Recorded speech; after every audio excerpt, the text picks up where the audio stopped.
Ultrasonic ad tracking. Today on Mikey's Lab.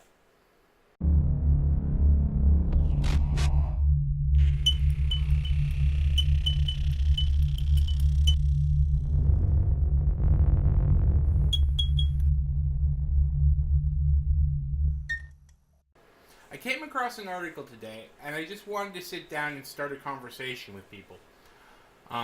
Most people will probably not know this, but a lot of advertisers and a lot of specific locations have started putting what they call ultrasonic beacons into their advertising and into their locations to track who is there.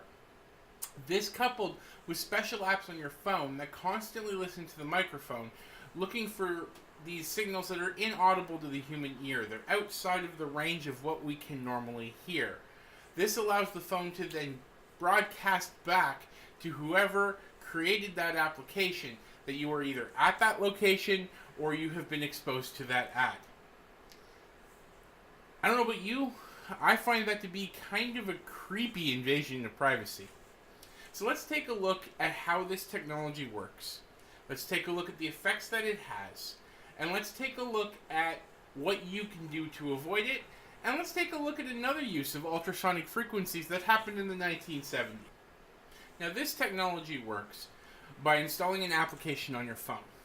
That application then sits and listens to the microphone constantly, amplifying the signals that come in order to hear the ultrasonic tones that identify either where you are, what ad you're watching, or any other piece of information that the person generating the tones wants to convey.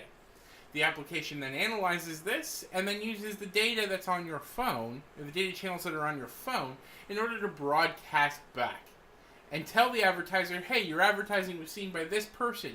The problem with this is that it doesn't just say your advertisement's been seen. It doesn't just give them trending analytics as to, we've reached 2,000 people. This can now be tied directly to your Google or Apple account. So now they can tell exactly who saw that TV ad. So what has to happen for this to work? In short, you have to install an application. Most people, when they install an application, the phone does go through its security checks and show what permissions this application is requesting. A lot of people ignore this. My advice, don't. So if you go to install like the McDonald's app on your phone, the Burger King app on your phone, the Tim Hortons app on your phone, and for some reason it is asking for permission to the microphone, you might want to think twice, and you may not want to install it. Being able to track a person's personal interaction with your advertisement, for obvious reasons, is very attractive to an advertiser. It is invaluable data, and it is something that they've looked for ways to do forever. Your personal privacy of where you are, let's say within a mall, if you have the mall's application installed and it's listening this way, they can pick out which store you're in if they play different ultrasonic tones. So now they know that the person with your Google ID or your Apple ID and all of the public profile information and what stores you tend to shop at. Again, it's not, wide open door to my house, search my browser history by any means, but it's one step further to an unprivate world. And that's something that I think we need to fight against. One of the clear signs that I personally seen with some of my friends who've wound up installing these apps that are listening and waiting for the beacon, as they're often called, is that there is a noticeable decrease in battery life on the device. This is because it's always listening. It can't go into sleep mode, so your battery tends to last about half as long. So if you're experiencing a rapid decrease in the amount of battery life on your cellular device, you may want to review the applications you've installed since, because something's stopping it from sleeping, and it might be this ultrasonic tracking. Now, for those that are interested, this isn't the first time that advertisers have used ultrasonic frequencies. Back in the 70s, dog food and dog treat manufacturers used to play tones that they knew humans couldn't hear, but would drive pets crazy.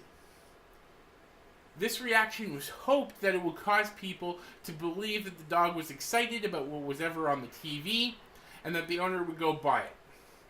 It was slightly flawed in that because of the scanning rate of a CRT and the refresh rate of a dog's brain, all a dog would really see when staring at the TV is scrolling bars.